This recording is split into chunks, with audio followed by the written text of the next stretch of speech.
pa ganyan. Ito, hindi mo ididikit yan. Tapos ito, hindi mo rin ididikit dyan. Kasi ito ang pangalan mo. Ito ang apelido ni mama mo. Ito ang apelido ni papa mo. Oh, sige na, tapusin mo yung isang page na yan. Yan ang nakasulat din eh. Isang page daw ng pangalan ng Ganun po.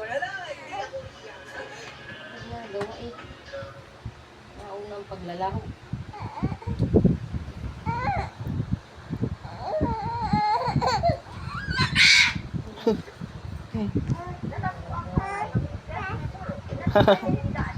Gagalit.